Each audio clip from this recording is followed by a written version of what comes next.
Hello everyone, geography के इस नए वीडियो में आपका स्वागत है। आज हम लोग जानेंगे अर्थक्वेक के बारे में। अर्थक्वेक, जिसको सिस्मिसिटी भी कहा जाता है। अर्थक्वेक क्या होता है भूकंपीयता, कौन कौन से सिस्मिक वेव्स होते हैं, उनके अलग अलग टाइप्स, अर्थक्वेक का पूरे वर्ल्ड में क्या डिस्ट्रीब्यूशन है, अर्थक्वेक से क्या कॉन्सिक्वेंसेस मतलब क्या प्रभाव पड़ते हैं, क्या होता है शैडो जोन, किस कारण से अर्थक्वेक आता है, ये सारी चीज़ें आज के वीडियो में हम लोग जानेंगे। तो चलिए स्टार्ट करते हैं। अर्थक्वेक यानी कि भूकंप। अगर मैं अर्थक्वेक का नॉर्मल डेफिनेशन बताऊं सविंदर सिंह के अकॉर्डिंग, तो उन्होंने कहा था अर्थक्वेक एक ऐसा फेनोमेनन है जो किसी भी इंडोजेनेटिक या एक्सोजेनेटिक फोर्सेस के कारण, मतलब अंतर्जातीय या बाहिर जातीय बल के कारण ज्ञात या अज्ञात कारणों से पृथ्वी में कंपन होना ही भूकंप कहलाता है। ठीक है। अब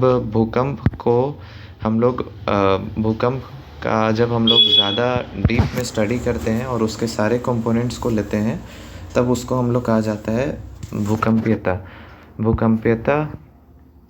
अर्थक्वेक का मेज़र है उसके फ्रीक्वेंसी का किसी रीजन में, या फिर हम लोग कह सकते हैं कि जब अर्थक्वेक का जब हम लोग फ्रीक्वेंसी, उसका डिस्ट्रीब्यूशन या फिर कितने इंटेंसिटी से वो आया है, सारी चीज़ों को जब हम लोग किसी चीज़ में लेते हैं अर्थक्वेक के बारे में, तब उसको कहते हैं हम लोग सिस्मिसिटी। जैसे वोल्केनो होता है ज्वालामुखी, और वोल्केनिसिटी होता है उसका सारा प्रोसेस, वैसे ही अर्थक्वेक होता है भूकंप, और भूकंपीयता हो गया उसमें आने वाली सारी फ्रीक्वेंसी, इंटेंसिटी और कहाँ कहाँ पे अर्थक्वेक होता है वो सारा रीजन। अब हम लोग जानते हैं सेस्मिक वेव्स के बारे में। जब भी अर्थक्वेक आता है तो सेस्मिक वेव्स ज़रूर निकलते हैं। सेस्मिक वेव्स मतलब जब अर्थक्वेक आता है जो कंपन होता है, वो कंपन के कारण कुछ तरंग निकलता है, उसी को कहा जाता है भूकंपीय तरंग या सेस्मिक वेव्स, और इसको मेज़र किया जाता है सिस्मोमीटर से। ठीक है, ये क्वेश्चन बन सकता है सिस्मोमीटर, आप लोग ध्यान दीजिएगा। नेक्स्ट अब हम लोग बात करेंगे सेस्मिक वेव्स यानी भूकंपीय तरंगों के प्रकार के बारे में, यानी टाइप्स ऑफ सेस्मिक वेव्स के बारे में बात करेंगे। तो सेस्मिक वेव्स अलग अलग तरह के होते हैं, पर इनको दो पार्ट्स में क्लासिफाई किया गया है। पहला है बॉडी वेव और दूसरा है सरफेस वेव। तो जैसा कि नाम से पता चल रहा है, बॉडी वेव यानी कि वो पूरे अर्थ क्रस्ट में सब जगह मूव करेगा, और एक है सरफेस वेव यानी कि जो केवल सरफेस पे मूव करेगा। तो सेस्मिक वेव्स में अगर बॉडी वेव्स का फर्दर क्लासिफिकेशन करें तो स्पीड के अकॉर्डिंग हम लोग इसको दो पार्ट्स में डिवाइड कर सकते हैं। पहला होता है पी वेव और दूसरा होता है एस वेव। ठीक है। अब स्पीड के हिसाब से बांटा गया है, तो दोनों में स्पीड का ही डिफरेंस होगा, और थोड़ा बहुत जो डिफरेंस है उसको डिस्कस करते हैं। तो पी वेव यानी कि प्राइमरी वेव, ये सबसे फास्ट वेव होता है और ये सारे मीडियम में ट्रेवल कर सकता है। पी वेव को हम लोग लॉन्गिट्यूडनल वेव या कंप्रेशनल वेव्स भी कहते हैं, और ये क्वेश्चन यूपीएससी में भी पूछा जा चुका है। तो लॉन्गिट्यूडनल होता है इसलिए इसके जो पार्टिकल्स हैं वो टू एंड फ्रो मोशन में, यानी आगे और पीछे वाले डायरेक्शन में इस तरह से मूव करते हैं। ठीक है, और इनका मूवमेंट होता है इस तरह से, और इसमें जो पार्टिकल्स हैं वो टू एंड फ्रो मोशन में मूव करके पूरे बॉडी में, यानी कि पूरे अर्थ क्रस्ट में सब जगह तक चल जाते हैं। तो इसको कहते हैं हम लोग पी वेव। अब अगर बात करें एस वेव की, तो एस वेव को डिस्टॉर्शनल वेव या ट्रांसवर्स वेव कहते हैं, और इसके जो पार्टिकल्स हैं वो वर्टिकल मूव करते हैं और डाउनवर्ड मूव करते हैं, यानी कि जैसा वेव चल रहा है उसके परपेंडिकुलर डायरेक्शन में मूव करते हैं। ठीक है। और एस वेव जो है वो सॉलिड में तो क्रॉस हो जाता है, लेकिन लिक्विड में ये क्रॉस नहीं कर पाता है। ठीक है। तो इसके बाद हम लोग शैडो जोन के बारे में जब पढ़ेंगे तब पता चलेगा डायग्राम से कि एस वेव जो होता है वो कैसे मोल्टन जो स्टेट है अर्थ के सेंटर में उसको क्रॉस नहीं कर पाता है। अब नेक्स्ट वेव आता है सरफेस वेव। सरफेस वेव यानी कि हो गया जो सतह पे चलता है और जो सबसे ज़्यादा डिस्ट्रक्शन लाता है। सबसे ज़्यादा डिस्ट्रक्टिव होता है और इसी से हम लोग का बिल्डिंग गिरता है, इंफ्रास्ट्रक्चर टूट जाता है। ठीक है, ये इसमें दो तरह के वेव्स होते हैं एस वेव में, सरफेस वेव में। एक होता है रेली वेव्स और एक होता है लव वेव्स। जो रेली वेव्स होता है वो ओशन वेव की तरह होता है और इसका डायरेक्शन वर्टिकल भी होता है और हॉरिजेंटल भी होता है। लेकिन जो लव वेव होता है उसका डायरेक्शन हॉरिजेंटल होता है, केवल हॉरिजेंटली मूव करता है लव वेव। इनका जो नाम है लव, ये एक वैज्ञानिक थे, उनके टाइटल के ऊपर नाम रखा गया है लव वेव, और रेली भी वैसे ही टाइटल है। और इसका जो स्पीड होता है वो पी वेव और एस वेव से कम होता है और ये ज़्यादा डिस्ट्रक्टिव होता है और ज़्यादा लार्ज एरिया में ये सरफेस वेव चल जाता है। इसीलिए सरफेस वेव ही तीनों सेस्मिक वेव्स में, पी वेव, एस वेव और सरफेस वेव, दोनों में सबसे ज़्यादा डिस्ट्रक्टिव यही होता है। अब बात करते हैं हम लोग, सेस्मिक वेव्स हो गया। अब बात करते हैं कि अर्थक्वेक का डिस्ट्रीब्यूशन वर्ल्ड मैप में कहाँ कहाँ पे है और कौन कौन से रीजन अर्थक्वेक से ज़्यादा अफेक्टेड है। तो हम लोग देख सकते हैं इस वर्ल्ड मैप में। उससे पहले जान लेते हैं कि अर्थक्वेक जो है वो कहाँ पे आता है, तो प्लेट बाउंड्रीज़ में आता है, जैसा कि हम लोग को प्लेट टेक्टोनिक्स ने बताया है। और प्लेट टेक्टोनिक्स में भी जो क्रिटिसिज्म है कि प्लेट बाउंड्रीज़ के अंदर भी, यानी कि इंट्रा बाउंड्री में, वहाँ भी अर्थक्वेक आता है, तो उसको तो एक्सप्लेन अभी तक नहीं किया जा सका है क्योंकि प्लेट टेक्टोनिक ही सबसे लेटेस्ट थ्योरी है। तो हो सकता है आगे इसका भी एक्सप्लेनेशन आ जाए। तो अर्थक्वेक को मेजरली हम लोग अभी पढ़ेंगे कि प्लेट बाउंड्रीज़, जहाँ जहाँ पे प्लेट बाउंड्रीज़ है वहाँ पे अर्थक्वेक आता है और उसी को हम लोग इस मैप में देखेंगे। तो देखिए यहाँ पे दिया हुआ है अर्थक्वेक का डिस्ट्रीब्यूशन। ये हम लोग का हो गया नॉर्थ अमेरिका, साउथ अमेरिका, ये पूरा यूरोप, अफ्रीका, ऑस्ट्रेलिया और इधर जापान, फिलीपींस, ये सब। अब यहाँ से देखिए जो ग्रीन लाइन है ये इधर, अब पृथ्वी गोल है तो ये ग्रीन लाइन जो है वो एक सर्कल का फॉर्म करेगा और इसी को कहते हैं हम लोग पैसिफिक बेल्ट। दूसरा ये मेडिटेरेनियन रीजन है, यहाँ पे हो गया मेडिटेरियन बेल्ट।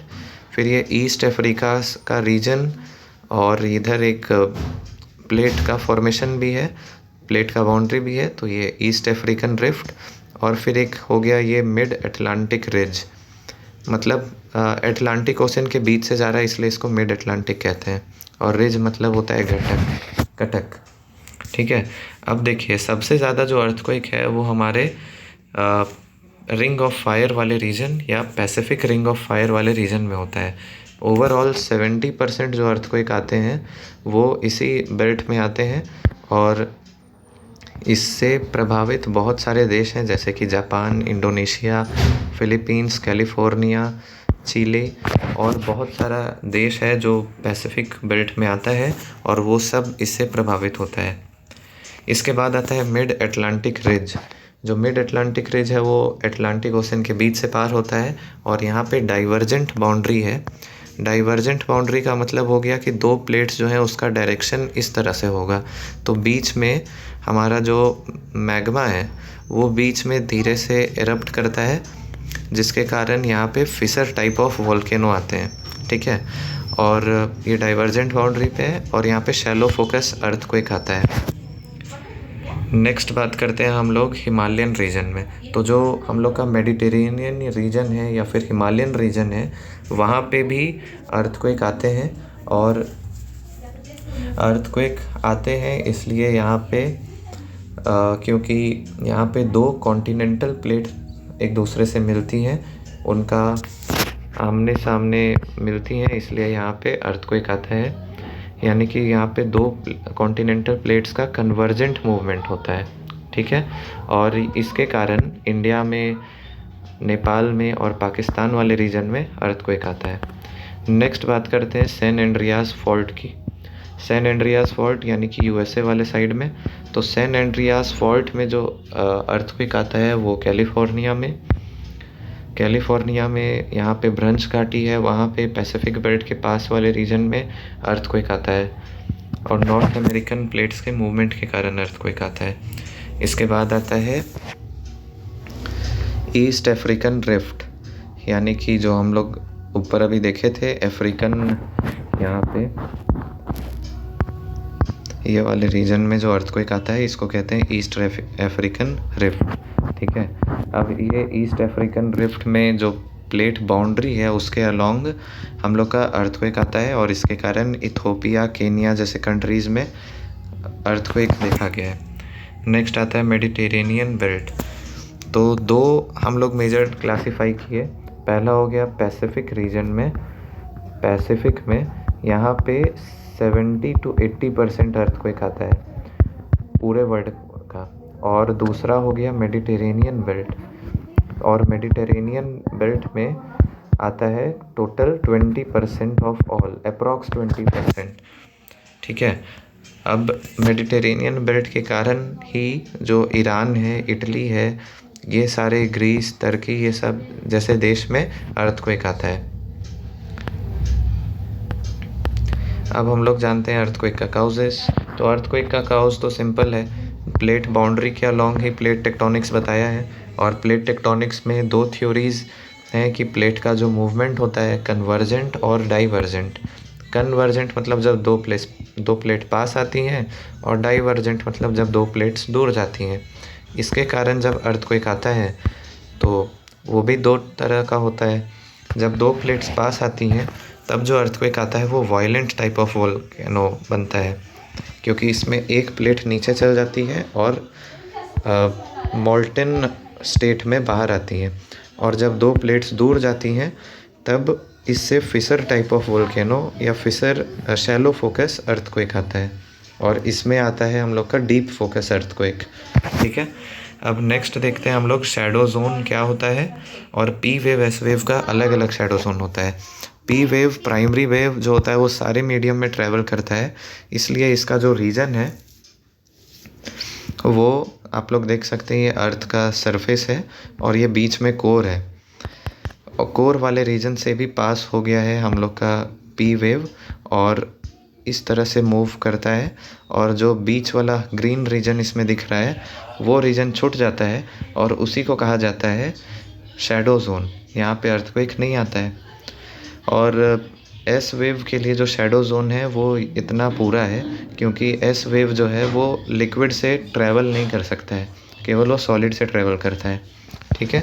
तो इसका शैडो जोन 105 डिग्री है इधर से इधर तक, और पी वेव का जो शैडो जोन है वो 105 से 145 और 145 से 105।